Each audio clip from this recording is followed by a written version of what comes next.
Hello my dear friends and my dear students, welcome to our YouTube channel Civil with Sudhir and myself Sudhir Jirobe. ಇವತ್ತಿನ ಈ ಒಂದು class ಅಲ್ಲಿ environmental studies ಇದು 15ನೇ class ಇದೆ. ಯಾರು ಇನ್ನೂ ನಮ್ಮ ಪ್ರೀವಿಯಸ್ ಕ್ಲಾಸಸ್ ನೋಡಿಲ್ಲ ದಯವಿಟ್ಟು ಮೇಲ್ಗಡೆ ಐ ಬಟನ್ ಅಲ್ಲಿ ನಾನು ಲಿಂಕ್ ಕೊಟ್ಟಿರ್ತೇನೆ, ನೀವು ಹೋಗಿ ಎಲ್ಲಾ ಕ್ಲಾಸಸ್ ನ ನೋಡಬಹುದು. ಈ ಕ್ಲಾಸಸ್ ಬಂದ್ಬಿಟ್ಟು RWS ಗೆ ತುಂಬಾ ಇಂಪಾರ್ಟೆಂಟ್ ಇದೆ, ಯಾಕೆಂದ್ರೆ 40% ಅದರಲ್ಲಿ ಎನ್ವೈರನ್ಮೆಂಟಲ್ ಸ್ಟಡೀಸ್ ಕೊಟ್ಟಿದ್ದಾರೆ. ಓಕೆ, ಸೊ ಅದಕ್ಕೆ ನೀವು ಈ ಎಲ್ಲಾ ಕ್ಲಾಸಸ್ ನ ನೋಡಿ ಇದ್ರದ್ದು ಏನಂತಂದ್ರೆ ಸದುಪಯೋಗ ಪಡ್ಕೊಳ್ಳಿ ಅಂತ ಹೇಳ್ತಾ ಇರೋದು. ಫ್ರೀ ಆಫ್ ಕಾಸ್ಟ್ ಕೊಡ್ತಾ ಇದೀವಿ, ಗುಡ್ ಕಂಟೆಂಟ್ ನಿಮ್ಗೋಸ್ಕರ ಕೊಡ್ತಾ ಇದೀವಿ, ರೈಟ್. ಸೊ ಇವತ್ತಿನ ಈ ಕ್ಲಾಸ್ ಅಲ್ಲಿ ನಾವು ಮರೈನ್ ಅಂಡ್ ನ್ಯೂಕ್ಲಿಯರ್ ಪೊಲ್ಯೂಷನ್ ಅಂದ್ರೇನು. So this is a last class regarding the pollution, types of pollution ಅಲ್ಲಿ ಇದು ಲಾಸ್ಟ್ ಕ್ಲಾಸ್ ಇದೆ. ಬಿಕಾಸ್ ಎಲ್ಲ ಪೊಲ್ಯೂಷನ್ ಮೇಲೆ ಓದೋದು ಇಂಪಾರ್ಟೆಂಟ್ ಇದೆ, ಯಾಕೆಂದ್ರೆ ಪೊಲ್ಯೂಷನ್ಸ್ ಅಲ್ಲಿ ಯಾವ ಕ್ವಶನ್ ಹೆಂಗ್ ಕೇಳ್ತಾರೆ ಅಂತ ಗೊತ್ತಿಲ್ಲ. ಸೊ ಸೋರ್ಸಸ್ ಏನಿದೆ, causes, types, control measures as usual ನಮ್ಮ ಕ್ಲಾಸ್ ಅಲ್ಲಿ ನಾವು ಯಾವ ತರ ಹೇಳ್ತಾ ಇದ್ದೆ, ಸೊ ಅದನ್ನೆಲ್ಲ ಇವತ್ತೇನೆ ಈ ಕ್ಲಾಸ್ ಅಲ್ಲಿ ನೋಡೋಣ. ಸೊ ಇಲ್ಲಿವರೆಗೂ ನಾವು ಕಂಪ್ಲೀಟ್ ಆಗಿರೋದು ನಿಮ್ಗೆ ಗೊತ್ತಿದೆ, ನಾವು ಆಲ್ಮೋಸ್ಟ್ ಇದೆಲ್ಲ ಕಂಪ್ಲೀಟ್ ಮಾಡಿದೀವಿ, ರೈಟ್. ಎನ್ವೈರನ್ಮೆಂಟಲ್ ಪೊಲ್ಯೂಷನ್ ಆಯ್ತಾ, ಇಲ್ಲಿದ್ದೀವಿ. ಸೊ ಕಂಟ್ರೋಲ್ ಮೆಜರ್ಸ್ ಇಲ್ಲಿವರೆಗೂ ಆಲ್ಮೋಸ್ಟ್ ಕಂಪ್ಲೀಟ್ ಆಗಿದೆ. Okay, so the pollution case studies ಅದ್ರ ಬಗ್ಗೆ ನೆಕ್ಸ್ಟ್ ನೋಡೋಣ. ಬಟ್ ಇವತ್ತಿನ ಈ ಕ್ಲಾಸ್ ಅಲ್ಲಿ ನಾವು ಬಂದ್ಬಿಟ್ಟು ಪೊಲ್ಯೂಷನ್ ಮರೈನ್ ಮತ್ತೆ ಯಾವ್ದಿತ್ತು ಹೇಳಿ, ಮರೈನ್ ಅಂಡ್ ನ್ಯೂಕ್ಲಿಯರ್ ಪೊಲ್ಯೂಷನ್, ಇವೆರಡರ ಮೇಲೆ ಇತ್ತು. ಓಕೆ, ಸೊ ನೋಡೋಣ ಬನ್ನಿ ಮರೈನ್ ಪೊಲ್ಯೂಷನ್ ಏನಿದೆ ಅಂತ. ಸೊ ಮರೈನ್ ಪೊಲ್ಯೂಷನ್ ಅಂದ್ರೆ ಏನು ಅದ್ರ ಬಗ್ಗೆ ನೋಡೋಣ. Okay, marine pollution, the discharge of waste substance into the sea resulting in the harm to the living resources, hazards to the human health, hindrances to the fishery and impartment of quality use of sea water.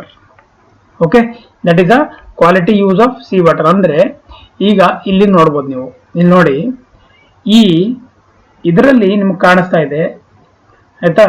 ಇಲ್ಲಿ ನೋಡಿ ಎಷ್ಟೊಂದು ಇಲ್ಲಿ plastic ಇದೆ, bottles ಗಳಿದೆ, ಎಲ್ಲದರಲ್ಲಿ ಇದು ನೋಡಿ ಈ ಪ್ರಾಣಿ ಎಷ್ಟು ಕಷ್ಟ ಇದಿರ್ಬೇಕು ಇದಕ್ಕೆ, ರೈಟ್. ಸರ್ವೈವ್ ಆಗೋದು ಎಷ್ಟು ಕಷ್ಟ ಇರುತ್ತೆ, ಅದರಲ್ಲಿ ಅದು ಏನ್ ಬರುತ್ತೆ ಅದು ತಿಂತಾ ಇದೆ ನೋಡಿ. ಪ್ಲಾಸ್ಟಿಕ್ ಬಂದ್ರೆ ಪ್ಲಾಸ್ಟಿಕ್ ತಿಂತಾ ಇದೆ ಅದು, ರೈಟ್. ಸೊ ಈ ತರ ಇಷ್ಟೊಂದು ಡೇಂಜರ್ ಆಯ್ತಾ, ಇದೆಲ್ಲ ಯಾರು ಮಾಡ್ತಾ ಇರೋದು? ಆಸ್ ಅ ಹ್ಯೂಮನ್ ಬೀಯಿಂಗ್ ನಾವೇ ಮಾಡ್ತಾ ಇರೋದು. ಪ್ರಾಣಿಗಳಿಗೆ ಕಂಟಕ ತಂದಿರೋರೇ ನಾವು, ಗೊತ್ತಾಯ್ತಾ. ಸೊ ಅದನ್ನ ದಯವಿಟ್ಟು ಮಾಡಕ್ ಹೋಗ್ಬೇಡಿ ಅಂತ ಹೇಳ್ತಾ ಇರೋದು. ಓಕೆ, ಸೊ ದ ಫಿಶ್ ಗಳಿಗೂ ಇದು ಡೇಂಜರ್ ಇದೆ ಆಯ್ತಾ. ಆಮೇಲೆ ಇದರಿಂದ ಏನಾಗುತ್ತೆ, quality of use of sea ವಾಟರ್ನು ತುಂಬಾ ಕಮ್ಮಿ ಆಗುತ್ತೆ. Marine pollution is nothing but ಸಮುದ್ರನ ಪೊಲ್ಯೂಟ್ ಮಾಡೋದಷ್ಟೇ, ಸಿಂಪಲ್ ಆಗಿ ಒಂದು ವರ್ಡ್ ಹೇಳೋದಂದ್ರೆ. ಸೊ ಈಗ ಸೋರ್ಸಸ್ ಏನಿದೆ ಇದ್ರದ್ದು, ಸೋರ್ಸಸ್ ಆಫ್ ಮರೈನ್ ಪೊಲ್ಯೂಷನ್ ನೋಡಿ. ಫಸ್ಟ್ ಅದರಲ್ಲಿ ಡಂಪಿಂಗ್ ದ ವೇಸ್ಟಸ್. ಈಗ ನಾನು ಸಾಲಿಡ್ ವೇಸ್ಟ್ ಕ್ಲಾಸ್ ಅಲ್ಲಿ ಹೇಳಿದ್ದೆ, right. Solid waste disposal methods ಅಲ್ಲಿ ಬರುತ್ತೆ, ಒಂದು ಸಿ ಡಂಪಿಂಗ್ ಅಂತ ಬರುತ್ತೆ, ರೈಟ್. ಆ ಸಿ ಡಂಪಿಂಗ್ ನೀವು ನೋಡಿದಾಗ, ಸೊ ಅದೇ ಇದಕ್ಕೆ ಎಕ್ಸಾಂಪಲ್ ಹೇಳ್ತಾರೆ. ಅದರಿಂದ ಏನೇನಾಗುತ್ತೆ ಹೇಳಿ, ಸಿ ಡಂಪಿಂಗ್ ಮಾಡಿದ್ರೆ ಎಲ್ಲಾ ವೇಸ್ಟ್ ಸಿ ಅಲ್ಲಿ ಹೋದ್ರೆ ಅಕ್ವಾಟಿಕ್ ಲೈಫ್ ಗಳಿಗೆ ತುಂಬಾ ಡೇಂಜರ್, ಒಳಗಡೆ ಇರೋ ಪ್ರಾಣಿಗಳಿಗೆ ತುಂಬಾ ಡೇಂಜರ್ ಇರುತ್ತೆ, ಗೊತ್ತಾಯ್ತಾ. ಸೊ ಅದಕ್ಕೆ ಡೇಂಜರ್ ಇಸ್ ನಥಿಂಗ್ ಬಟ್ ಅದ್ರ ಆಕ್ಸಿಜನ್ ಲೆವೆಲ್ ಕಮ್ಮಿ ಆಗುತ್ತೆ, ಅವ್ರಿಗೆ ಫುಡ್ ಪ್ರೊವೈಡ್ ಆಗೋದಿಲ್ಲ, ರೈಟ್. ಸೊ ಅದ್ರದ್ದು ಇಕೋಸಿಸ್ಟಮ್ ಫುಲ್ ಡಿಸ್ಟರ್ಬ್ ಆಗುತ್ತೆ ಅಂತ ಹೇಳ್ತಾ ಇರೋದು. ಇಕೋಸಿಸ್ಟಮ್ ಅಂದ್ರೆ ಏನು ನಿಮ್ಗೆ ಗೊತ್ತಿದೆ, ರೈಟ್. ಒಂದು ಪೌಂಡ್ ಇಕೋಸಿಸ್ಟಮ್ ಅಂದ್ರೆ ಏನು, ಒಂದು ಸಮುದ್ರದ ಇಕೋಸಿಸ್ಟಮ್ ಯಾವ ತರ ಇರುತ್ತೆ ಅದು ನಿಮ್ಗೆ ಗೊತ್ತಿದೆ, ರೈಟ್. ಸೊ ಒಂದ್ರ ಮೇಲೆ ಒಂದು ಡಿಪೆಂಡ್ ಇರುತ್ತೆ, ಒಂದು ಹುಳ ಬೇರೆ ಹುಳದ ಮೇಲೆ ಡಿಪೆಂಡ್ ಇರುತ್ತೆ, ಅದು ಅದನ್ನ ತಿನ್ಕೊಂಡ್ಬಿಟ್ಟು ಈ ತರ. ಸೊ ಫುಡ್ ಚೈನ್ ಅಲ್ಲಿ ನಾವು ಓದಿದೀವಿ, right. So dumping of untreated waste and sewage in the oceans by coastal towns, cities and industries. Rivers on the way to sea carry huge amount of sewage, garbage, agriculture discharge, pesticide, heavy metals, huge quantity of plastic dump into the sea. ನಾನು ಅದೇ ಹೇಳಿದೆ, ಗೊತ್ತಾಯ್ತಾ. So ಇದನ್ನ ಮಾಡಿದ್ರೆ ಇದು ಒಂದು type of swords ಇದೆ. So ಇದನ್ನ ನಾವು ಏನಂದ್ರೆ ಫಸ್ಟ್ ಐಡೆಂಟಿಫೈ ಮಾಡಬೇಕು, ಸೋರ್ಸ್ ಇಲ್ಲಿಂದ ಬರ್ತಾ ಇದೆ, ವೇಸ್ಟ್ ಎಲ್ಲಿಂದ ಅಂತ. ಸೆಕೆಂಡ್ ಪಾಯಿಂಟ್ ಏನಿದೆ ಗೊತ್ತಾ, ಆಯಿಲ್ ಆಯ್ತಾ. This is a major important pollution source. So ಇದಕ್ಕೆ ನಾನು ಇದು ಹೇಳಕ್ಕಿಂತ ಮುಂಚೆ ಒಂದು ಹೇಳ್ತೀನಿ. ಮೊನ್ನೆ ಅಂದ್ರೆ ಸ್ವಲ್ಪ ದಿವಸನೂ ಇಲ್ಲ, ಒಂದು ತಿಂಗಳ ಒಂದು ವರ್ಷ ಕೆಳಗಡೆ ಒಂದು ಆಯಿಲ್ ಡಿಸಾಸ್ಟರ್ ಆಗಿತ್ತು ಆಯ್ತಾ. ಶ್ರೀಲಂಕಾಗೆ ಬರ್ತಾ ಇತ್ತು ಆ ಪೋರ್ಟ್, ಆಯಿಲ್ ಡಿಸಾಸ್ಟರ್ ಆಗಿತ್ತು. ಅದ್ರದ್ದು ನಂಗೆ ಕೇಸ್ ಸ್ಟಡಿ ಓದಿದೀನಿ, ಅಷ್ಟೊಂದು ನೆನಪಿಲ್ಲ, ರೈಟ್. ಸೊ ಆಯಿಲ್ ಅಲ್ಲಿ ಅದು ಡಿಸಾಸ್ಟರ್ ಆಗ್ಬಿಟ್ಟು ಅದು ಏನಂತಂದ್ರೆ ಬೆಂಕಿ ಹತ್ಬಿಟ್ಟಾಗ ಅದೆಲ್ಲ ಇರೋ ಆಯಿಲ್, ಯಾವ ಆಯಿಲ್ ಇತ್ತು ನಂಗೆ ಗೊತ್ತಿಲ್ಲ, ಆ ಆಯಿಲ್ ಸಮುದ್ರದ ಫುಲ್ಲು ಎಲ್ಲ ಸಮುದ್ರದಲ್ಲಿ ಸೇರ್ಕೊಂಡ್ಬಿಟ್ಟಿತ್ತು. ಸೊ ಅದರಿಂದ ಅದು ಶೋರ್ ಅಂದ್ರೆ ದಡಕ್ಕೆ ಬಂದಿತ್ತು. ಆ ದಡದಲ್ಲಿ ಇರೋ ಅಷ್ಟೋ ಆಯಿಲ್ ತೆಗಿಯೋಕೆ ಎಷ್ಟೊಂದು ಕಷ್ಟಪಟ್ಟು ಎಷ್ಟೋ ತಿಂಗಳುಗಟ್ಟೆ ಟೈಮ್ ಹೋಯ್ತು. ಸೊ ಆ ಆಯಿಲು ಆ ಸಮುದ್ರದಲ್ಲಿ ಸೇರ್ಕೊಂಡ್ರೆ ಇರೋ ಪ್ರಾಣಿಗಳ ಏನು ಸ್ಥಿತಿ ಆಗಿರ್ಬೇಕು ಆಯ್ತಾ. ಒಂದೊಂದ್ಸಲ ಹೀಟ್ ಜಾಸ್ತಿ ಇರುತ್ತೆ, ಒಂದೊಂದ್ಸಲ ಟೆಂಪರೇಚರ್ ಜಾಸ್ತಿ ಆಗುತ್ತೆ, ಒಂದೊಂದ್ಸಲ ಆಕ್ಸಿಜನ್ ಲೆವೆಲ್ ಕಮ್ಮಿ ಆಗುತ್ತೆ, ಗೊತ್ತಾಯ್ತಾ. ಸೊ ಇದು ಮೇಜರ್ ಪ್ರಾಬ್ಲಮ್ ಇದೆ oil, right. So the oil is discharge into the sea as a crude oil and separate fraction oil and its fraction use as a houses, automobiles and industries. This causes deviation of the marine environment. Simple ಆಗಿ ಹೇಳ್ತೇನೆ, already ಹೇಳಿದ್ದೀನಿ. Radioactive materials, ಇನ್ನೊಂದು source ಏನು, radioactive materials enter the ocean from the nuclear weapon testing. Nuclear weapon ಒಂದು ಭೂಮಿ ಮೇಲೆ ಮಾಡ್ತಾರೆ, ಭೂಮಿ ಅಂದ್ರೆ ಅಂಡರ್ಗ್ರೌಂಡ್ ಮಾಡ್ತೀವಿ, ಇಲ್ಲಾಂದ್ರೆ ನೀರಲ್ಲಿ ಮಾಡ್ತಾರೆ, ರೈಟ್. ಸೊ ಇದರಿಂದನೂ ರೇಡಿಯೋ ಆಕ್ಟಿವ್ ಮಟೀರಿಯಲ್ಸ್ ಆಕ್ಟಿವೇಟ್ ಬರುತ್ತೆ, ಅದರಿಂದನೂ ಮರೈನ್ ಪೊಲ್ಯೂಷನ್ ಆಗುತ್ತೆ. ಟಾಕ್ಸಿಕ್ ಇದೆ next. Toxic waste is a most harmful form of marine pollution. Once toxic waste affects an organism it quickly passes along the food chain. ನಾನು ಹೇಳಿದೆ ತಾನೆ, food chain full disturb ಆಗಿಬಿಡುತ್ತೆ and as a seafood which causes various problems. ಈಗ fish plastic ತಿಂದ್ರೆ ನೀವು ಅದನ್ನ ಇಟ್ಕೊಂಡು ಬಂದ್ಬಿಟ್ಟು ಅದನ್ನ ತಂದ್ಬಿಟ್ಟು ಮಾರ್ಕೆಟ್ ಅಲ್ಲಿ ಮಾರಿದ್ರೆ ನೀವು ಅದನ್ನ ಮನೇಲಿ ತಂದ್ಬಿಟ್ಟು ಕಟ್ ಮಾಡಿ ತಿನ್ನುವಾಗ ಪ್ಲಾಸ್ಟಿಕ್ ನೀವೇ ತಿಂತಿರೋದು, ಗೊತ್ತಾಯ್ತಾ. ಸೊ ಅದಕ್ಕೆ ಪ್ಲಾಸ್ಟಿಕ್ ನ ಡಂಪ್ ಮಾಡೋದ ಕಮ್ಮಿ ಮಾಡಬೇಕು. Marine debris, plastic bag, rope, helium balloons, ಇವೆಲ್ಲ ಏನಂತಂದ್ರೆ ಇದನ್ನು ಒಂದು ಸೋರ್ಸ್ ಆಗುತ್ತೆ, ಗೊತ್ತಾಯ್ತಾ. ನಾವು ಈಗ ನಿಮ್ಮ ಸ್ಕ್ರೀನ್ ಮೇಲೆ ಒಂದು 3-4 ಸ್ಕೆಚ್ ಹಾಕೋಕೆ ನಾನು ಇಷ್ಟಪಟ್ಟಿದ್ದೀನಿ, ಸೊ ಹಾಕಿದ್ದೀನಿ, ಸೊ ತೋರಿಸ್ತೀನಿ. This is the real condition. ಇದು ನೋಡಿ, ಇದು ರಿಯಲ್ ಕಂಡೀಷನ್, ಈ ತರ ಆಗಿದೆ. ಸೊ ಫಸ್ಟ್ ಫೋಟೋದಲ್ಲಿ ಆರ್ ಫಸ್ಟ್ ಇಮೇಜ್ ಅಲ್ಲಿ ನೋಡ್ಬೋದು ನೀವು. So this is a marine ಅಂತಂದ್ರೆ ಇದು ಒಂದು ಹಾರ್ಬರ್ ಇದೆ, ಹಾರ್ಬರ್ ಕಂಡೀಷನ್ ಇದೆ. ಸೊ ಈ ಹಾರ್ಬರ್ ಅಲ್ಲಿ ನೀವು ನೋಡ್ಬೋದು, ಇಲ್ಲಿ ನೋಡಿ, ಇದಿಷ್ಟು ನೋಡಿ, ಈ ತರ ನೋಡಿ ಇಲ್ಲಿ, ರೈಟ್. ಸೊ ಬಾಟಲ್ಗಳೆಲ್ಲ ಬಿದ್ದಿದೆ, ಇದೆಲ್ಲ ನೋಡಿ, ಈ ತರ ಡೇಂಜರ್ ಕಂಡೀಷನ್ ಆಗಿದೆ. ಇಷ್ಟು ಪೊಲ್ಯೂಷನ್ ನಾವು ಮಾಡ್ತಾ ಇರೋದು, ಎಲ್ಲೋ ನಾವೇ ತಾನೇ ಮಾಡ್ತಾ ಇರೋದು. ಯಾರು ಮಾಡ್ತಾರೆ? We humans are only doing the our environment and our earth is unpleasant. Are ನಾವು ಇಲ್ಲಿ ಉಳಿಯೋಕೆ ಇದೆಯೋ ಇಲ್ವೋ ಅಂತ ಅನಿಸ್ಬೇಕು, ಆ ತರ ಮಾಡ್ತಾ ಇದ್ವಿ. ಸೊ ದಯವಿಟ್ಟು ಆಸ್ ಎ ರೆಸ್ಪಾನ್ಸಿಬಲ್ ಸಿಟಿಜನ್ ಈ ತರ ಮಾಡಕ್ ಹೋಗಬೇಡಿ. ವೇಸ್ಟ್ ಬಿನ್ಸ್ ಅಲ್ಲಿ ಇಟ್ಟಿರ್ತಾರೆ, ಅದರಲ್ಲಿ ನೀವೇನಂತಂದ್ರೆ ವೇಸ್ಟ್ ನ ಹಾಕಿ. ಇದು ಫಸ್ಟ್ ಎಷ್ಟು ಡೇಂಜರ್ ಆಗಿದೆ ನೋಡಿ. ಸೊ ಇದನ್ನ ಕ್ಲೀನ್ ಮಾಡೋದೇನು ಒಂದು ಸಾಮಾನ್ಯ ಕೆಲಸ ಅಲ್ಲ, ಗೊತ್ತಾಯ್ತಾ. ಸೆಕೆಂಡ್ ಇಮೇಜ್ ಅಲ್ಲಿ ನೋಡ್ಬೋದು ನೀವು, ಇದಂತೂ ನೀವು ಆಲ್ರೆಡಿ ಹೇಳಿದೀನಿ. ಈಗ ಒಳಗಡೆ ನೋಡಿ, ನೀರಿನ ಒಳಗಡೆ ಆಮೆ ಅಂತೀವಿ, ಆಮೆ ನೋಡಿ ಪ್ಲಾಸ್ಟಿಕ್ ತಿನ್ನೋಕೆ ಬಾಯಿ ತೆರಿತಾ ಇದೆ. ಸೊ ಈ ತರದೆಲ್ಲ ರಿಯಲ್ ಟೈಮ್ ಪ್ರಾಬ್ಲಮ್ಸ್ ಆಗುತ್ತೆ. ಪ್ಲಾಸ್ಟಿಕ್ ನೋಡಿ ಅದರ ಮೇಲ್ಗಡೆ ಎಷ್ಟೊಂದಿದೆ, ಓಕೆ. ಸೊ ಏನೇನೋ ಎಲ್ಲ ಮಟೀರಿಯಲ್ ಬೇರೆ ಇದೆ, ಅದರಲ್ಲಿ ಡಂಪ್ ಮಾಡಿದೆ. Third one, right. ಸೊ ಎಲ್ಲರಿಗೆ ಇದಿಷ್ಟು ನೋಡಿದ್ರೆ ತುಂಬಾ ಖುಷಿ ಆಗುತ್ತೆ. ಬೀಚ್ ಇದೆ ಸರ್, ಬೀಚ್ ಇದೆ ಸರ್, ಬೀಚ್ ಇದೆ, ಬೀಚ್ ಪಕ್ಕ ನೋಡಿ ಎಷ್ಟು ಹೊಲಸಿದೆ ಆಯ್ತಾ. ನೋಡಿ ಇಲ್ಲಿ ಎಷ್ಟು ಹೊಲಸು ಮಾಡಿದ್ದಾರೆ, ರೈಟ್. ಸೊ ಈ ತರದೆಲ್ಲ ಮಾಡಿದಾಗ ಮಳೆ ಜಾಸ್ತಿ ಬಂದ್ರೆ ಇದು ಒಳಗಡೆ ಸೇರ್ಕೊಂಡ್ ಬಿಡುತ್ತೆ. So this is the real condition of the marine pollution. So ಈಗ ಎಫೆಕ್ಟ್ಸ್ ಏನೇನಿದೆ, ಎಫೆಕ್ಟ್ಸ್ ಆಫ್ ಮರೈನ್ ಪೊಲ್ಯೂಷನ್ ಏನೇನಿದೆ. Heavy metals and organic pollutant damage birds by thinning of the egg shells and tissue damage. ನೋಡಿ birth ಏನಿರುತ್ತೆ ನೋಡಿ, ಆಯ್ತಾ. Reproduction ಅಂತೀವಲ್ಲ, ರೀಪ್ರೊಡಕ್ಷನ್ಗೆ ತುಂಬಾ danger ಇದೆ ಅದು ಮರೈನ್ ಪೊಲ್ಯೂಷನ್, ಓಕೆ. ಬರ್ಡ್ಸ್ ಗಳಿಗೆ, ಯಾವುದೇ ಒಂದು ಪ್ರಾಣಿಗಳಿಗೆ. Next oil pollution causes damage to marine animals. ನಾನು ಇದ್ರದ್ದು ಇವಾಗೇ ಎಕ್ಸಾಂಪಲ್ ಹೇಳಿದ್ದೆ, ಶ್ರೀಲಂಕಾದು ಒಂದು ಆಯಿಲ್ ಡಿಸಾಸ್ಟರ್ ಬಗ್ಗೆ, ಗೊತ್ತಾಯ್ತಾ. ಸೊ ಇವೆಲ್ಲಾನು ಆಗುತ್ತೆ. ಆಯಿಲ್ ಸ್ಪಿಲ್ಲಿಂಗ್ ಅಂತಂದ್ರೆ ಅದೇ ಆಯಿಲ್ ಏನು ಈಗ ನಾನು ಹೇಳಿದೆ ನೋಡಿ, ಅದರಲ್ಲೇ oil spilling in the C causes abnormal low body temperature in the birds resulting in hypothermia. ನಾನು ಹೇಳಿದ್ದೆ ತಾನೆ, ಯಾವುದೇ ಒಂದು ಬಾಡಿ ಟೆಂಪರೇಚರ್ ಇನ್ಕ್ರೀಸ್ ಆಗುತ್ತೆ ಇಲ್ಲ ಕಮ್ಮಿ ಆಗುತ್ತೆ ಆ ಆಯಿಲ್ ಇಂದ. ಸೊ ಇಲ್ಲಿ ಏನಾಗುತ್ತದೆ, ಕಮ್ಮಿ ಆದ್ರೆ ಹೈಪೋಥೆರ್ಮಿಯಾ ಅಂತ ಒಂದು ರೋಗದಿಂದ ಅವು ಏನಂತಂದ್ರೆ ರೋಗ ಬರುತ್ತೆ, okay. So during Exxon Valdez accident 150 rare species of bald eagles are affected by the ingested oil, ಗೊತ್ತಾಯ್ತಾ. ಇದೊಂದು ಇನ್ಸಿಡೆಂಟ್ ಆಗಿತ್ತು, ಎಕ್ಸಾನ್ ವ್ಯಾಲಿಜನ್ ಅಂತ. ಅದರಲ್ಲಿ 150 ಬೇರೆ ಬೇರೆ ಬೇರೆ ತರದ್ದು ಏನಂತಂದ್ರೆ ಸ್ಪೀಸೀಸ್ ಏನಿರುತ್ತೆ ಈಗಲ್ಸ್ಗಳು ಎಫೆಕ್ಟ್ ಆಗಿದೆ ಅಂತ ಹೇಳ್ತಾ ಇರೋದು, okay. Oil films are able to retard and retard and rate of oxygen uptake by the water, ಗೊತ್ತಾಯ್ತಾ. ಸೊ ಆಕ್ಸಿಜನ್ ಲೆವೆಲ್ ಅಲ್ಲಿ ಕಮ್ಮಿ ಜಾಸ್ತಿ ಆಗುತ್ತೆ ಇದರಿಂದ. Next hydrocarbon and benzypirene accumulate in food chain and consumption of fish by man may cause cancer. ಗೊತ್ತಾಯ್ತಾ? ನಾನು ಏನ್ ಹೇಳಿದ್ದೆ ನಿಮ್ಗೆ, ಈಗ ಪ್ಲಾಸ್ಟಿಕ್ ನ ನೀವು ಸಿ ಅಲ್ಲಿ ಡಂಪ್ ಮಾಡ್ತೀರಾ, ಆ ಪ್ಲಾಸ್ಟಿಕ್ ನ ಮೀನ್ ತಿನ್ನುತ್ತೆ, ಆ ಮೀನ್ ನ ನೀವು ತಿಂತೀರಾ, ರೈಟ್? ಸೊ ಅದರಿಂದ ನಿಮಗೆ ಬರುತ್ತೆ ಕ್ಯಾನ್ಸರ್. ಗೊತ್ತಾಯ್ತಾ? ಓಕೆ, ಅಂದ್ರೆ ಯಾರು ಕನ್ಸ್ಯೂಮ್ ಮಾಡ್ತಾರೆ ಅವ್ರಿಗೆ, ನಿಮ್ಗೆ ಅಂತಂದ್ರೆ ತಪ್ಪಾಗಿ ತಿಳ್ಕೊಕ್ ಹೋಗ್ಬೇಡಿ. Next, many marine birds ingest plastic that causes gastro intestinal disorders. ನೋಡಿ, ಎಲ್ಲ ಅಲ್ಲೇ ಬರ್ತಾ ಇದೆ, ಒಂದೇ ಪಾಯಿಂಟ್ ಇದೆ, ಏನಂತಂದ್ರೆ ಆ ಫುಡ್ ಚೈನ್ ಡಿಸ್ಟರ್ಬ್ ಆದ್ರೆ ಇದೆಲ್ಲ ಪ್ರಾಬ್ಲಮ್ ಆಗುತ್ತೆ. ಗೊತ್ತಾಯ್ತಾ? Oil spills inhibit photosynthesis and growth of planktons and all aquatic animals depends on the either directly or indirectly on the planktons, the basis of the trophic chain. ಗೊತ್ತಾಯ್ತಾ? So ಈಗ ಈ ಪ್ಲಾಂಕ್ಟೋನ್ಸ್ ಅಂತ ಏನಿರುತ್ತೆ ಅಲ್ಲ, ಸೊ ಅದ್ರ ಮೇಲೆ ಡಿಪೆಂಡ್ಸ್ ಇರುತ್ತೆ ಎಲ್ಲ. ಫೋಟೋಸಿಂಥಸಿಸ್ ಬಗ್ಗೆ ನಿಮ್ಗೆ ಗೊತ್ತಿದೆ. ಸೊ ದಿಸ್ ಇಸ್ ಏನಂತಂದ್ರೆ ಒಂದು ನ್ಯಾಚುರಲ್ ಪ್ರಾಸೆಸ್ ಇದೆ ಇದು ಫೋಟೋಸಿಂಥಸಿಸ್, ಇದ್ರ ಬಗ್ಗೆ ಹೇಳಿದ್ದೀನಿ, ಅದರಿಂದ ಜಾಸ್ತಿ ಹೇಳಬೇಕು, ನಿಮ್ಗೆ ಗೊತ್ತಿದೆ. ಸೊ ಫೋಟೋಸಿಂಥಸಿಸ್ ಎಫೆಕ್ಟ್ ಆಗುತ್ತೆ ಈಗ ಆಯಿಲ್ ಸ್ಪಿಲ್ಲಿಂಗ್ ಆಗೋಸ್ಕರ, ಸೊ ಅದನ್ನು ಎಫೆಕ್ಟ್ ಆಗುತ್ತೆ. ಆಮೇಲೆ ಅಕ್ವಾಟಿಕ್ ಲೈಫ್ ಚೈನ್ ಡಿಪೆಂಡ್ಸ್ ಇರುತ್ತೆ ನೋಡಿ, ರೈಟ್? ಆ ಫುಡ್ ಚೈನು ಡಿಸ್ಟರ್ಬ್ ಆಗುತ್ತೆ. ಗೊತ್ತಾಯ್ತಾ? ಸೊ ಇದು ಮೇಜರ್ ಇದೆ. These are the effect of marine pollution. Next, how to control the marine pollution. So ಅದರಲ್ಲಿ ಎರಡು ಇದೆ. ಒಂದು, nature and world conservation union suggest the principle. ಏನೇನು ಸಜೆಸ್ಟ್ ಮಾಡಿದೆ?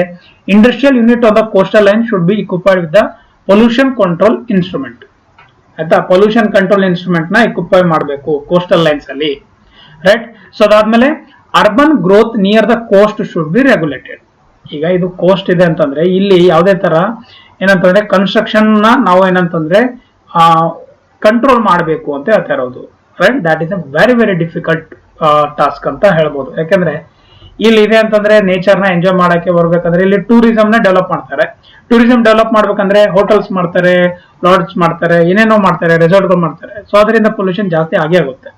ಸೊ ಅದನ್ನ ಕಂಟ್ರೋಲ್ ಮಾಡಬೇಕು, right? Next, methods of removal of oil. ಈಗ oil ನ ರಿಮೂವಲ್ ಮಾಡೋದು ಯಾವುದು? ಮೇಜರ್ ಪ್ರಾಬ್ಲಮ್ ಇದೆ ಮರೈನ್ ಪೊಲ್ಯೂಷನ್ ಅಲ್ಲಿ. ಅದರಲ್ಲಿ ಫಿಸಿಕಲ್ ಮೆಥಡ್ಸ್ ಏನಿದೆ? Skimming the oil of the surface with the suction devices ನ ಯೂಸ್ ಮಾಡಿಬಿಟ್ಟು ತೆಗಿಬಹುದು. Okay, or floating oil can be absorb using the absorbing materials like polyurethane foam. ಅಂದ್ರೆ ಆ material observe ಮಾಡಕ್ಕೆ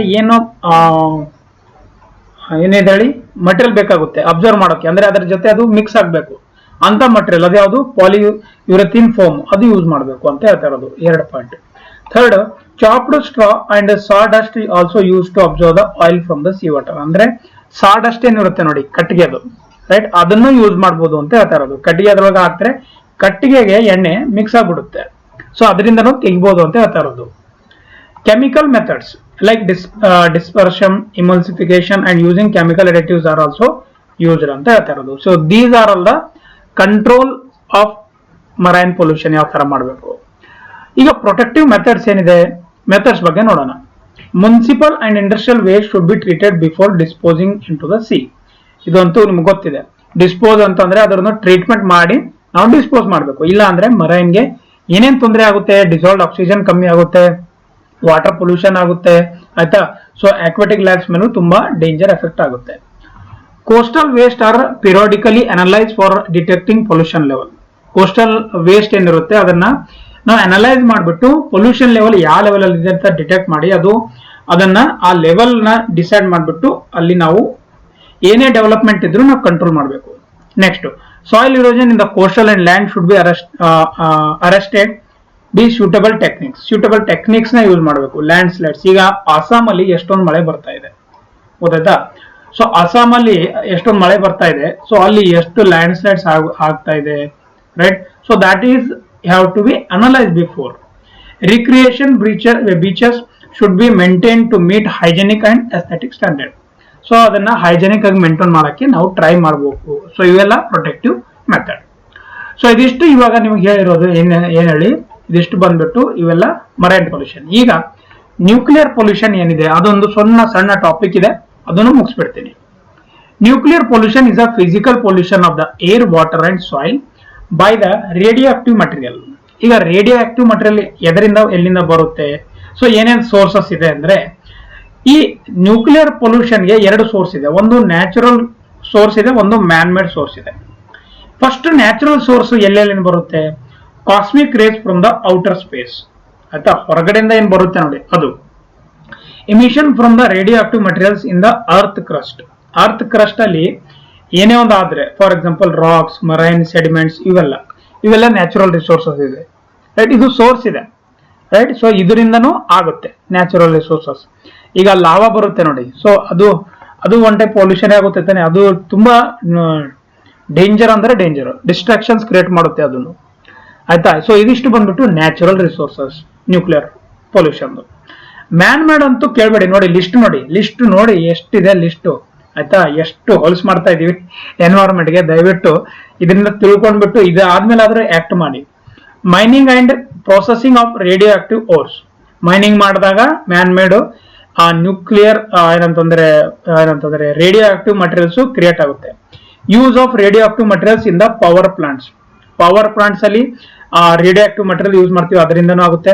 next use of radioactive isotopes in the medical technology. X ray machine, radio isotopes use in the medical. So ಅದರಿಂದನೂ ಜಾಸ್ತಿ ಆಗ್ತಾ ಇದೆ, ಗೊತ್ತಾಯ್ತಾ. ನೆಸರಿ ಇದ್ದಾಗಷ್ಟೇ use ಮಾಡಬೇಕು ಅಂತ ನಾನು ಹೇಳ್ತಾ ಇರೋದು. Industrial application includes wastes from the nuclear reactors. Nuclear reactors ಏನ್ ಯೂಸ್ ಮಾಡ್ತಾರೆ ನೋಡಿ, ಅದರಿಂದನೂ ಏನಂತಂದ್ರೆ ರೇಡಿಯೋ ಆಕ್ಟಿವ್ ಮಟೀರಿಯಲ್ಸ್ ಕ್ರಿಯೇಟ್ ಆಗುತ್ತೆ. Next research application radioactive fallouts during the nuclear weapon testing. ನಾನು ಹೇಳಿದ್ದೆ ನ್ಯೂಕ್ಲಿಯರ್ ಟೆಸ್ಟಿಂಗು ಒಂದು ಅಂಡರ್ಗ್ರೌಂಡ್ ಮಾಡ್ತೀವಿ, ಇಲ್ಲ ನೀರಲ್ಲಿ ಮಾಡ್ತೀವಿ. ಇವು ಎರಡರಲ್ಲಿಂದನೂ ಏನೇನ್ ಕ್ರಿಯೇಟ್ ಆಗುತ್ತೆ ಅಂದ್ರೆ ರೇಡಿಯೋ ಆಕ್ಟಿವ್ ಮಟೀರಿಯಲ್ಸ್ ಏನಂದ್ರೆ ಜಾಸ್ತಿ ಉತ್ಪತ್ತಿ ಆಗುತ್ತೆ, ಅದು ನಮಗೆ ತುಂಬಾ danger. In a nuclear power plant any leak or accident taking place emit nuclear radiation. ನೋಡಿ ಇದು ಡೇಂಜರ್, ಲೀಕ್ ಆಗ್ಬಿಟ್ರೆ ಅದನ್ನು ಡೇಂಜರ್ ನಮ್ಗೆ, ಆಯ್ತಾ. ಸೊ ಅದು ನಮ್ಮ ಬಾಡಿಗೆ ಅದು ಬಹಳ ಡೇಂಜರ್ ಆಗಿರುತ್ತೆ, ಆಯ್ತಾ. ಸೊ ಅದರಿಂದನೂ ಪ್ರಾಬ್ಲಮ್ ಆಗುತ್ತೆ. Nuclear test conducted underground or under ocean which also release the radiation. Just ಹೇಳಿದ್ದೆ. Uranium mining and milling nuclear reactors and reprocessing of nuclear fuel causes nuclear pollution, ಗೊತ್ತಾಯ್ತಾ. So uranium mining ಮಾಡಿದ್ರು ಏನಂತಂದ್ರೆ radioactive materials create ಆಗುತ್ತೆ. So these are all the man-made sources of.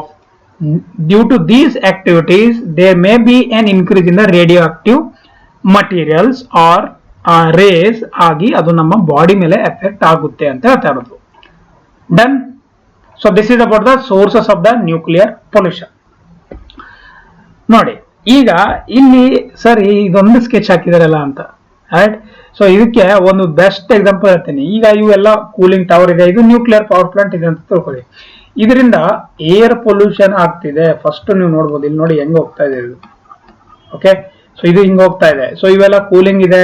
ನ್ಯೂಕ್ಲಿಯರ್ಗೆ ಏನೇನ್ ಮಾಡ್ತಾರೆ ಅದು ನಿಮಗೆ ಗೊತ್ತಿದೆ ಇಲ್ವೋ ಗೊತ್ತಿಲ್ಲ, ನನಗೆ ಅಷ್ಟು ನಾಲೆಜ್ ಇಲ್ಲ ನ್ಯೂಕ್ಲಿಯರ್ ಅಲ್ಲಿ ಏನೇನ್ ಯೂಸ್ ಮಾಡ್ತಾರೆ ಅಂತ, ಓಕೆ. ಬಟ್ ಆ ಪವರ್ ಪ್ಲಾಂಟ್ ಅಲ್ಲಿ ಏನೇನ್ ಯೂಸ್ ಮಾಡ್ತಾರೆ ಅದು ನಮ್ಗೆ ಗೊತ್ತಿದೆ. ನ್ಯೂಕ್ಲಿಯರ್ ಪವರ್ ಪ್ಲಾಂಟ್ ಅಲ್ಲಿ, right, huge quantity of water ಬೇಕಾಗುತ್ತೆ, ರೈಟ್. ಸೊ ಅದರಿಂದ ಏನೇನ್ ಎಫೆಕ್ಟ್ ಆಗುತ್ತೆ ನೀವು ನೋಡ್ಬೋದು. ಇಲ್ಲಿ ಇಷ್ಟೊಂದು ಪೊಲ್ಯೂಷನ್, ಇದು ಏರ್ ಪೊಲ್ಯೂಷನ್ ಆಗ್ತಿದೆ. ಈಗ ಇದನ್ನ ಕೂಲಿಂಗ್ ಟವರ್ ಅಂತ ಯೂಸ್ ಮಾಡ್ತೀವಿ ನಾವು. ಥರ್ಮಲ್ ಪವರ್ ಪ್ಲಾಂಟ್ ಅಲ್ಲೂ ನೀರ್ ಬೇಕು, ಇದರಲ್ಲೂ ನೀರ್ ಬೇಕು, cooling power plant, okay. So cooling ಏನಿರುತ್ತೆ ನೋಡಿ, ಸೊ ಅದಕ್ಕೂ ಯೂಸ್ ಮಾಡ್ತಾರೆ.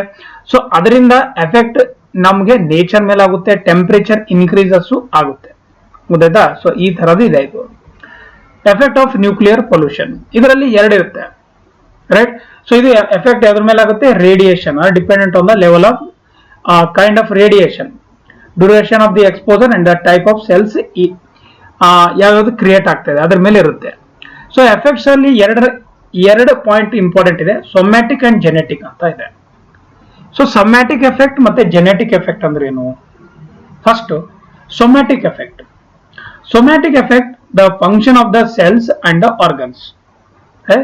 ಆ ಫಂಕ್ಷನ್ ಮಾಡುತ್ತೆ ಸೆಲ್ಸ್ ಮತ್ತೆ organs. It causes damage to the cell membranes, mitochondria and cell nuclear resulting in a abnormal cell functions, cell divisions and growth and death, ಗೊತ್ತಾಯ್ತಾ. So ಇದು somatic effect ಅಂತ ಅಂತೀವಿ.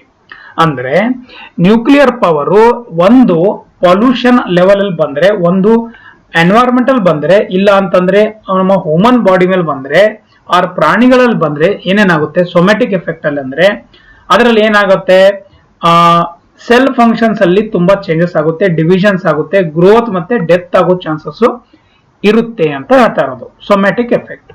Genetic effect ಅಂದ್ರೇನು? So genetic effects are the future generations. Future ಅಲ್ಲಿ ಆಗೋ, ಇದು present ಅಂತ ತಿಳ್ಕೊಳ್ಳೋಣ ಆಯ್ತಾ. ಫ್ಯೂಚರ್ ಅಲ್ಲಿ ಆಗೋ ಏನೇ ಪ್ರಾಬ್ಲಮ್ ಇದ್ರು ರೈಟ್, ಸೊ ಅದನ್ನ ನಾವು ಜೆನೆಟಿಕ್ ಎಫೆಕ್ಟ್ ಅಂತ ಅಂತೀವಿ. Radiation can cause mutations which are change in genetic makeup of cells. These effects are mainly due to the damage to a DNA molecules. ನೋಡಿ, DNA ಮಾಲಿಕ್ಯೂಲ್ಸ್ ಗೆ effect ಆಗುತ್ತೆ ಇದು right. So people suffer from the blood cancer ಬರೋ chances ಇರುತ್ತೆ. And bone cancer, blood or bone cancer if exposed to doses around the 100 to 1000 rhodents, right? Rhodents. Okay, so ಇಷ್ಟು dose ಅಲ್ಲಿ ನೀವು exposure ಆದ್ರೆ ನಿಮ್ಮ body blood cancer or bone cancer ಬರೋ chances ಇರುತ್ತೆ, ಗೊತ್ತಾಯ್ತಾ. ಸೊ ಇವು ಎರಡು ಬಂದ್ಬಿಟ್ಟು ಸೊಮ್ಯಾಟಿಕ್ ಮತ್ತೆ ಜೆನೆಟಿಕ್ ಎಫೆಕ್ಟ್ ಅಂತ ಹೇಳ್ಬೋದು. ಈಗ ಕಂಟ್ರೋಲ್ ಮೆಜರ್ಸ್ ಏನಿದೆ, ಲಾಸ್ಟ್ ಒನ್. ಪೊಲ್ಯೂಷನ್ ಲೆವೆಲ್ ಗೊತ್ತಾಯ್ತು, ಎಲ್ಲ ಗೊತ್ತಾಯ್ತು. ಈಗ ಕಂಟ್ರೋಲ್ ಮೆಜರ್ಸ್ ಏನಿದೆ ನೋಡೋಣ. ಫಸ್ಟ್ ಕಂಟ್ರೋಲ್ ಮೆಜರ್ಸ್ ಅಲ್ಲಿ laboratory generated nuclear waste should be dispose of safely and scientifically. ಲ್ಯಾಬೋರೇಟರಿಯಲ್ಲಿ ಏನು ಯೂಸ್ ಮಾಡ್ತಾರೆ ಆಯ್ತಾ, ಈಗ ನಾರ್ಮಲಿ ನಮ್ಮ ಸ್ಕ್ಯಾನರ್ಸ್ ಗಳಿಗೆ ಏನು ಯೂಸ್ ಮಾಡ್ತಾರೆ, ಎಕ್ಸ್ರೇಸ್ ಗಳಿಗೆ, ಅದನ್ನ ಸೇಫ್ ಮತ್ತೆ ಡಿಸ್ಪೋಸ್ ನ ಕರೆಕ್ಟ್ ಆಗಿ ಮಾಡಬೇಕು ಸೈಂಟಿಫಿಕ್ ವೇ ಅಲ್ಲಿ ಅಂತ ಹೇಳ್ತಾ ಇರೋದು. ಇದು first point. Nuclear power plant should be located in areas after careful study of the geology of the area. ಅಂದ್ರೆ ಎಲ್ಲಿ ಜಾಸ್ತಿ ಪೊಲ್ಯೂಷನ್ ಆಗಂದಂಗೆ ನಾವು ಅದನ್ನ ಡಿಸ್ಪೋಸ್ ಮಾಡಬಹುದು ಅಂತ ಕಡೆ ನ್ಯೂಕ್ಲಿಯರ್ ಪವರ್ ಪ್ಲಾಂಟ್ಸ್ ನ ಇನ್ಸ್ಟಾಲ್ ಮಾಡೋಕ್ಕಿಂತ ಮುಂಚೆ ಸ್ಟಡಿ ಮಾಡಬೇಕು. Geology, tectonic activity and meeting other establish conditions. ಗೊತ್ತಾಯ್ತಾ. ಟೆಕ್ಟಾನಿಕ್ ಆಕ್ಟಿವಿಟಿ ಅಂತಂದ್ರೆ ಆ ಏರಿಯಾದಲ್ಲಿ ಜಿಯೋಲಾಜಿಕಲಿ ಅರ್ಥಕ್ವೇಕ್ ಇದೆಯಾ ಇಲ್ವಾ, ವಾಟರ್ ಅವೈಲಬಿಲಿಟಿ ಇದೆಯಾ ಇಲ್ವಾ, ಅರ್ಥಕ್ವೇಕ್ ಕಮ್ಮಿ ಇದೆಯಾ ಜಾಸ್ತಿ ಇದೆಯಾ ಆಯ್ತಾ, ಯಾವ ತರ ಮೂವ್ಮೆಂಟ್ ಇದೆ, ಫಾಲ್ಟ್ಸ್ ಎಲ್ಲಿದೆ ನೀವು ಓದಿದ್ದೀರಾ. ಸೊ ಅದೆಲ್ಲ ನಾವು ನೋಡ್ಬೇಕಾಗುತ್ತೆ. ಅಪ್ರೋಪ್ರಿಯೇಟ್ ಪ್ರೊಟೆಕ್ಷನ್ ಅಗೇನೆಸ್ಟ್, ಇದು ಯಾಕೆ ನೋಡ್ಬೇಕು ಗೊತ್ತಾ, ಅರ್ಥಕ್ವೇಕ್ ಆದ್ರೆ ಸೊ ಅದಕ್ಕೆ ಎಫೆಕ್ಟ್ ಆದಂಗೆ ನೋಡ್ಕೋಬೇಕು. ಯಾಕಂದ್ರೆ ಅದು ಲೀಕ್ ಆಯ್ತಂದ್ರೆ, ಅದರಲ್ಲಿರೋ ಏನೇ ಒಂದು ಮಟೀರಿಯಲ್ ಲೀಕ್ ಆಯ್ತಂದ್ರೆ ಅದು ಎನ್ವೈರನ್ಮೆಂಟ್ ಪ್ಲಸ್ ಅವರ್ ಹ್ಯೂಮನ್ ಬಾಡಿಗೆ ತುಂಬಾ danger. Appropriate protection against occupational exposure, appropriate protection against occupational exposure ಅದನ್ನು ಮಾಡಬೇಕು, ಪ್ರೊಟೆಕ್ಷನ್ ಮಾಡಬೇಕು ಅಂತ ಹೇಳ್ತಾ ಇರೋದು. Leakage of radioactive elements from nuclear reactors, careless use of radioactive elements as fuel and careless handling of radioactive isotopes must be prevented. ಆಯ್ತಾ, leak ಆಗಲ್ದಂಗೆ ನಾವು care ತಗೊಳ್ಬೇಕು ಅಂತ ಹೇಳ್ತಾ ಇರೋದು. Next, safety measures against accidental release of radioactive elements must be ensured in the nuclear power plants. ಅಂದ್ರೆ safety first ತಗೊಳ್ಬೇಕು ಅಂತ ಹೇಳ್ತಾ ಇರೋದು. Safety is the first step, ಆಮೇಲೆಲ್ಲ ಇಡಬೇಕು, ಗೊತ್ತಾಯ್ತಾ. Unless absolutely necessary one should not frequently go for the diagnosis by the X-rays. ಗೊತ್ತಾಯ್ತಾ, X-rays ತುಂಬಾ ಜನ ಮಾಡ್ತಾರೆ ರೈಟ್, ಎಕ್ಸ್ರೇ ಮಾಡ್ತೀವಲ್ಲ, ಸೊ ಅದರಲ್ಲೂ ಏನಂತಂದ್ರೆ ಒನ್ ಟೈಪ್ ಆಫ್ ಏನಂತಂದ್ರೆ ರೇಡಿಯೇಷನ್ ಯೂಸ್ ಆಗುತ್ತೆ, ರೇಡಿಯೇಷನ್ ಕ್ರಿಯೇಟ್ ಆಗುತ್ತೆ ಆ ಮಷೀನರೀಸ್ ಯೂಸ್ ಮಾಡೋದ್ರಿಂದ. ಬೇಕಿಲ್ಲ ಅಂತಂದ್ರೆ ದಯವಿಟ್ಟು ಅದನ್ನ ಯೂಸ್ ಮಾಡಕ್ ಹೋಗಬೇಡಿ ಅಂತ ಹೇಳ್ತಾ ಇರೋದು. Regular monitoring of the presence of radioactive substance in high risk area should be ensured. ಆಯ್ತಾ, ಹೈ ರಿಸ್ಕ್ ಎಲ್ಲಿರುತ್ತೆ ಅಲ್ಲಿ ರೆಗ್ಯುಲರ್ ಮಾನಿಟರಿಂಗ್ ಮಾಡಬೇಕು ಅಂತ ಹೇಳ್ತಾ ಇರೋದು. Among the many options from waste disposal, the scientist prefer to bury the waste in the hundreds of metres deep in the earth crust is considered to be the best safety long term option. ಗೊತ್ತಾಯ್ತಾ, ತುಂಬಾ deep ಅಲ್ಲಿ ಹೋಗ್ಬಿಟ್ಟು ಅದನ್ನ ಏನಂತಂದ್ರೆ radioactive material ಏನಿರುತ್ತೆ ಅದನ್ನ dispose ಮಾಡಬೇಕು ಅಂತ ಹೇಳ್ತಾ ಇರೋದು right. So these are all about the pollution, different pollution, their causes, their types and their control measures. ಇದು ಕಂಪ್ಲೀಟ್ ಆಗಿ ಎಂಟೇನಿತ್ತು, air pollution, water pollution, soil pollution, marine pollution ಆಯ್ತಾ, ಆಮೇಲೆ ನ್ಯೂಕ್ಲಿಯರ್ ಪೊಲ್ಯೂಷನ್, ಥರ್ಮಲ್ ಪೊಲ್ಯೂಷನ್, ಇವೆಲ್ಲದರ ಬಗ್ಗೆ ನಾನು ಈಗ complete ಆಗಿ ಎಲ್ಲ ಕ್ಲಾಸ್ ಕಂಪ್ಲೀಟ್ ಮಾಡಿದ್ದೀನಿ ರೈಟ್. ಸೊ ರಿಮೈನಿಂಗ್ ಏನಿದ್ರು ಈಗ ನೆಕ್ಸ್ಟ್ ಕ್ಲಾಸಸ್ ಅಲ್ಲಿ ನೋಡೋಣ ಅಂತ ಹೇಳ್ತಾ ಇವತ್ತಿನ ಈ ಕ್ಲಾಸು ನಾನು ಮುಗಿಸ್ತಾ ಇದ್ದೀನಿ. Thank you so much. We will meet in the next class. Thank you so much.